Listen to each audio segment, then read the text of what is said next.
Propaganda না reality? Freedom of স্পিচের কি হলো? কালচার ক্যাপিটাল কলকাতা, তার কি হলো? আচ্ছা, মুসলিমদের কাছে নিজেকে বিক্রি করে দিলেন নাকি হিন্দুত্বের ইতিহাসকে বিকৃত করা হচ্ছে? কোনটা? সবটা নিয়েই আজকের পর্বে আমরা আলোচনা করব। কিন্তু তার আগে যদি কেউ এরকম থাকেন যার কাছে শুধু নিজের পার্টি লাইন যেটা সেটা লিখে ফেলাটাই গুরুত্বপূর্ণ এবং সেই রকম একটা কমেন্ট আপনাকে করতে হবে নিজের রাজনৈতিক দল বা রাজনৈতিক মতাদর্শের তোষামোদ করে, তাহলে সেই কমেন্টটুকু এখনই করে বরং চলে যান। নিজের সময় বা অন্যের মুড নষ্ট করে কি বা হবে বলুন? তাই সেটুকু করে আপনি চলে যেতে পারেন। আমরা এর পরের আলোচনাটায় বরং প্রবেশ করি। এখন আমরা দাঁড়িয়ে রয়েছে 2025-এ, কিন্তু আমার 2019-এর কথা সেই মনে পড়ে যাচ্ছে, কারণ মনে হচ্ছে আমরা সেই আবার একই জায়গায় এসে দাঁড়িয়েছি। 2019-এ অনিক দত্তর একটি চলচ্চিত্র যার নাম ভবিষ্যতের ভূত, এই সিনেমাটা কোনো এক অলিখিত কারণে পশ্চিমবঙ্গের বিভিন্ন হলগুলোতে দেখাতে দেওয়া হচ্ছিল না। সেই সিনেমার রিলিজ কেন তুলে নেওয়া হলো আসার পরেও এই সমস্ত কিছু নিয়ে একটা চাঞ্চল্য তৈরি হয়েছিল, প্রতিবাদ করা হচ্ছিল যে হঠাৎ এই সিনেমাটা কেন দেখানো হচ্ছে না, অলিখিত কোনো কারণে পশ্চিমবঙ্গের সিনেমা হলগুলোতে কেন দেখানো হচ্ছে না, সেই নিয়ে অনেক চর্চা।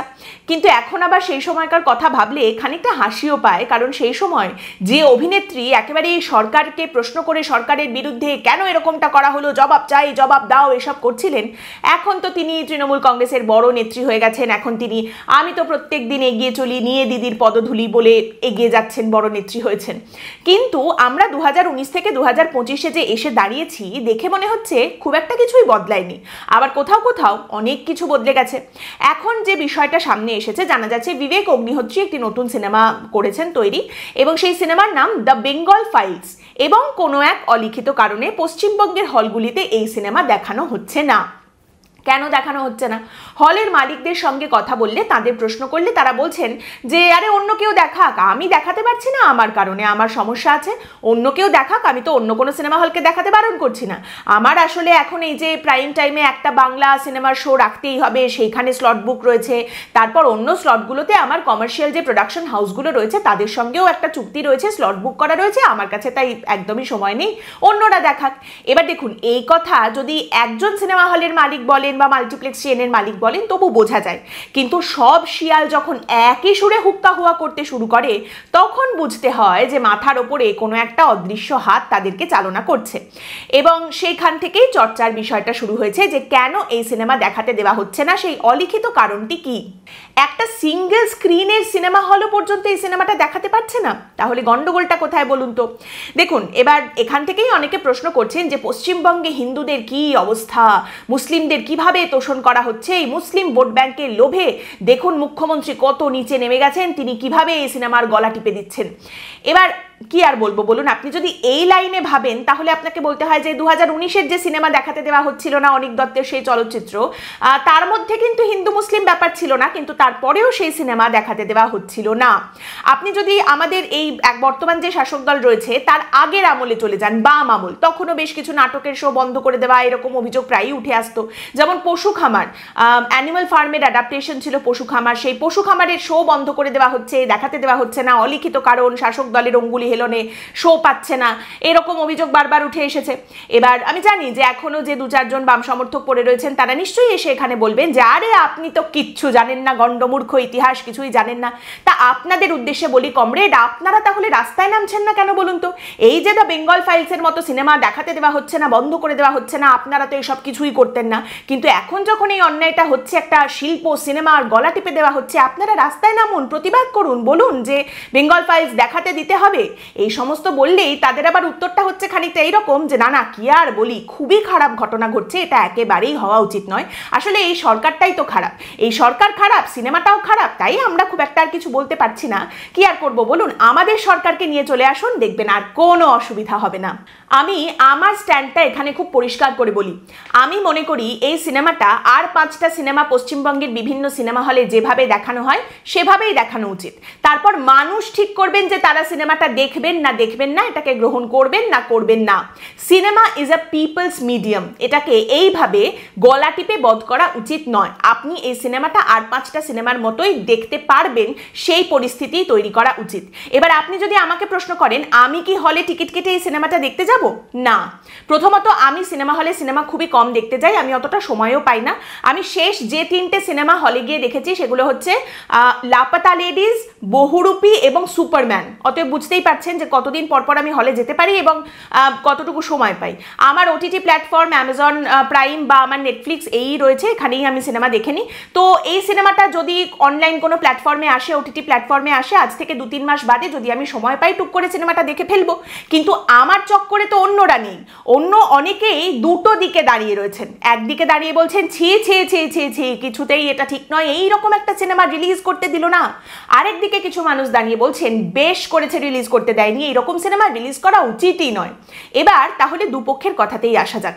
তাহলে প্রথমে তাদের কথায় আসি, আমরা সেই দিকটা এক্সপ্লোর করি যারা বলছেন ছি ছি ছি ছি ছি, দেখেছো এই সিনেমাটা দেখাতে দিল না।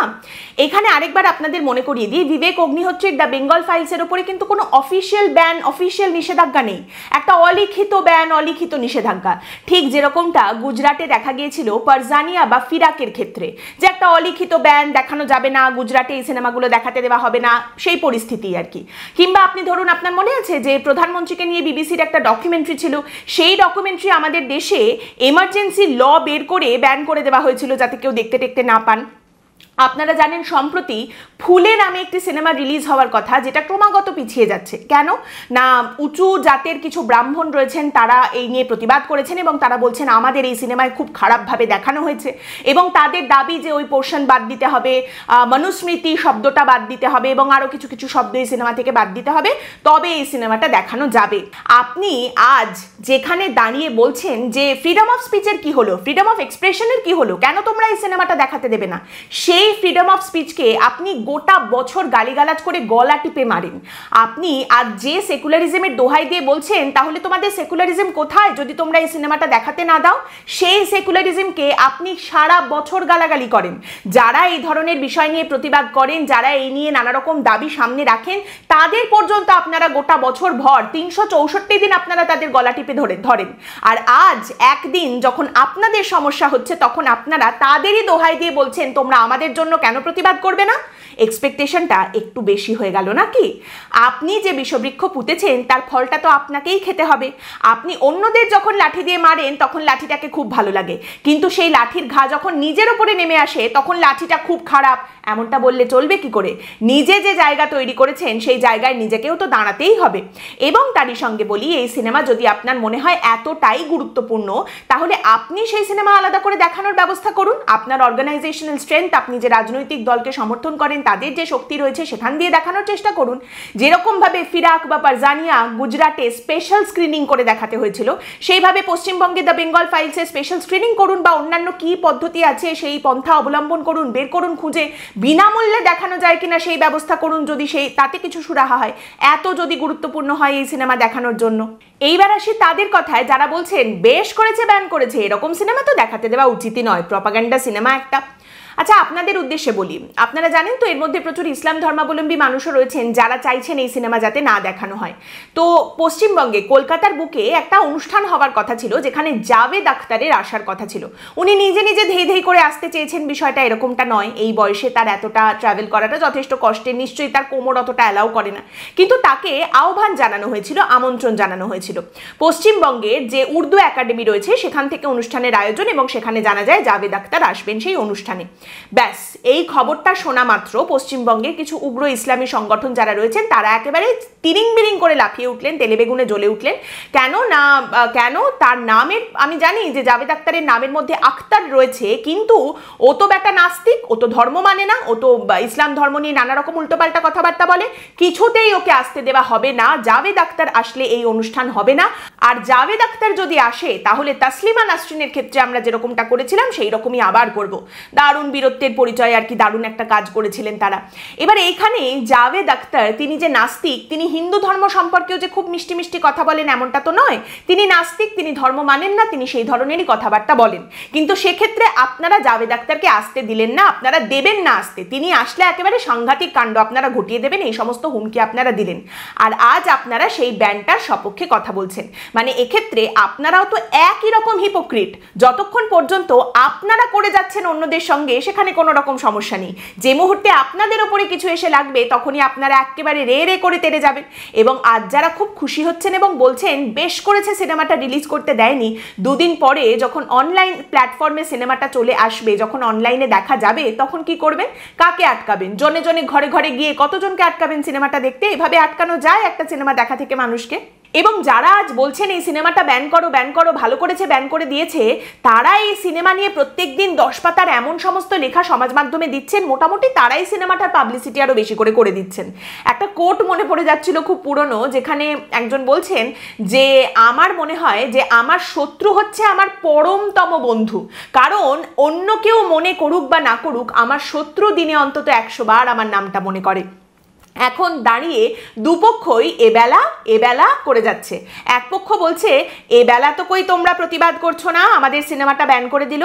আরেক দিক বলছে যে তোমরাও তো সিনেমা ব্যান করো, এবেলা যখন তোমাদেরটা হয়েছে তখন তোমাদের খুব অসুবিধা হচ্ছে। হ্যাঁ, এই দুদিকেই যারা দাঁড়িয়ে এবেলা করে যাচ্ছেন তাদের মধ্যে তফাৎ খুব বেশি কিছু নেই।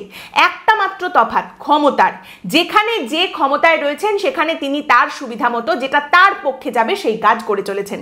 একদিকে ইনি ক্ষমতায় রয়েছেন তো ইনি ব্যান করছেন, আরেকদিকে উনি ক্ষমতায় রয়েছেন তো উনি ব্যান করছেন। সেই পরিস্থিতি দেখতে পাওয়া যাচ্ছে বারবার। আপনি যদি বলেন যে এই সিনেমাটা তো অবশ্যই দেখতে দেওয়া উচিত ছিল, এই সিনেমাটার মধ্যে একটা ইতিহাস রয়েছেন, আমি বিশ্বাস করি না যে সিনেমা দেখে ইতিহাস শিখতে হবে। সিনেমা দেখেই যদি ইতিহাস শিখতে হবে তাহলে ইতিহাস পড়ে কি লাভ? তাহলে বই খাতা রয়েছে কেন? সেগুলো পুড়িয়ে ফেলা হোক, সিনেমার মাধ্যমেই শুধু ইতিহাসটা জানা যাক। আবার উল্টো দিকে দাঁড়িয়ে যারা বলছেন যে সিনেমাটা তো প্রপাগ্যান্ডা তাই ব্যান করে দিয়েছি, সেই যুক্তিও একেবারেই খাটে না। কারণ আপনার যদি সেই বিদ্যা, সেই নলেজ সেটা থাকতো, সেই টেনাসিটি থাকতো, আপনি থিওরি দিয়ে বোঝাতেন যে কোথায় গন্ডগোল হয়েছে বা কেন এই সিনেমাটা প্রপাগ্যান্ডা, আপনি যুক্তি দিয়ে বোঝাতেন। কিন্তু আপনি তো অত খাটবেন না, কারণ আপনার সেই নলেজ নেই, আপনার সেই বুদ্ধিও নেই। আপনার মনে হলো সব থেকে সহজ সমাধান কি ব্যান করে দিই, ব্যান করে দিলেই হলো, তাহলে সিনেমাটাও আসবে না, কেউ এইটা দেখবেও না, কথাও বলবেন না। কিন্তু আজকের দিনে দাঁড়িয়ে সিনেমা দেখা থেকে মানুষকে এইভাবে বিরত করা যায়? এই সিনেমাটা মানুষজন দেখতে পাবেন না শুধুমাত্র এখানে একটা অলিখিত ব্যান, একটা অলিখিত নিষেধাজ্ঞা জারি করা হয়েছে বলে? আসলে কি বলুন তো, মানুষকে এডুকেট করাটা অত্যন্ত কঠিন একটা কাজ। একই রকম কঠিন কাজ ক্রিটিসিজম নেওয়াটাও। আমি এতক্ষণ যা বললাম তার নির্যাসটা যদি বুঝে গিয়ে থাকেন, অবশ্যই সেটা হচ্ছে যে ক্ষমতার নেচারটা কি। ক্ষমতার নেচার হচ্ছে দুপক্ষই যে কথা বলে চলেছেন গলা চড়িয়ে যে আমরা ঠিক, তাদের দুজনের মতামত বা দুজনের কথার মধ্যেই একটা ফান্ডামেন্টাল ফ্ল আছে। আর এইটা যদি আপনি না মনে করেন, যদি আপনি মনে করেন যে না আমি যেটা বলছি সেটাই ঠিক, তার মানে তো অবশ্যই আপনি কোনো একটা দিকে বেঁকে গেছেন। আর নিরপেক্ষতা কি? নিরপেক্ষতা বিষয়বস্তুটা হচ্ছে আপনি এই সিনেমাটা আর 5টা সিনেমার মতো হলে রিলিজ করবেন, মানুষকে দেখতে দেবেন, তারপর মানুষ ঠিক করবেন তারা এই সিনেমাটা দেখবেন না দেখবেন না, তাদের এটা পছন্দ হচ্ছে না হচ্ছে না। মানুষ কি করবে সেটা মানুষই ঠিক করবেন, আপনি তাদের হয়ে ঠিক করে দিতে পারেন না। কারণ আপনি আজ যেটা করবেন কাল ঠিক সেটাই আপনার কাছে ফিরে আসবে। তাহলে সবকিছু শেষে একটাই প্রশ্ন থেকে যায় যে এই যে বেঙ্গল ফাইল সিনেমা নিয়ে এত কিছু হলো, তারপর সিনেমাটা বেরোলো, তারপর সিনেমাটা চলছে কেমন? এখানে না হয় দেখাতে দেওয়া হচ্ছে না অনেক জায়গায়, অন্যান্য জায়গায় তার মানে রমরম করে চলছে, মানুষ প্রচুর আসছেন, নিশ্চয়ই একেবারে হল ভরিয়ে সিনেমা দেখছেন। বিষয়টা সেরকমটা নয় বলেই শোনা যাচ্ছে। হিন্দুস্তান টাইমস বলছে এই যে সিনেমাটা রিলিজ করেছে এর প্রথম দিনের যে ব্যবসা, যা রোজগার করেছে সেটা কাশ্মীর ফাইলসের অর্ধেক। এনডিটিভি যেটা কিনা আদানি কিনে নিয়েছে, সেই এনডিটিভি পর্যন্ত বলছে কই আগের মতো মানুষ তো দেখতে আসছেন না এই সিনেমাটা সেরকম। ইন্ডিয়ান এক্সপ্রেস বলছে হিমেশ রেশমিয়ার একটি সিনেমা, হিমেশ রেশমিয়া তৈরি করেছিলেন একটি সিনেমা ব্যাড অ্যাজ রবি কুমার, সেই সিনেমার থেকেও খারাপ ব্যবসা করেছে এই বেঙ্গল ফাইলস। তার মানেটা কি? মানে হলো audience has spoken, case closed. এক গ্লাস জল খান, মানুষ কি করবেন সেটা একমাত্র মানুষ ঠিক করবেন, সেটা অন্য কেউ ঠিক করে দিতে পারে না। একটা কথা আছে ভক্স পপুলি ভক্স দেই, এর মানে হচ্ছে the voice of people is the voice of god, অর্থাৎ জনগণ যে কথাটা বলে দিয়েছেন সেটাই ওপরওয়ালার কথা। আর জনগণ কি বলবেন সেটা সম্পূর্ণ জনগণের ওপর নির্ভর করছে, অন্য কেউ সেটা শিখিয়ে দিতে বুঝিয়ে দিতে পারবেন না। ওই যে মমতা কেন এখনো ক্ষমতায় রয়েছেন? জনগণ চেয়েছে তাই। নরেন্দ্র মোদী কেন ক্ষমতায় রয়েছেন? জনগণ চেয়েছে তাই। সিপিএম কেন শূন্য হয়ে গেছে? অ্যাজ ইউজুয়াল জনগণ চেয়েছে তাই। আজকের পর্ব এখানেই শেষ করছি। আপনাদের মতামত অবশ্যই জানাবেন। পরের দিন দেখা হবে অন্য একটি বিষয় নিয়ে আলোচনায়। ভালো থাকবেন।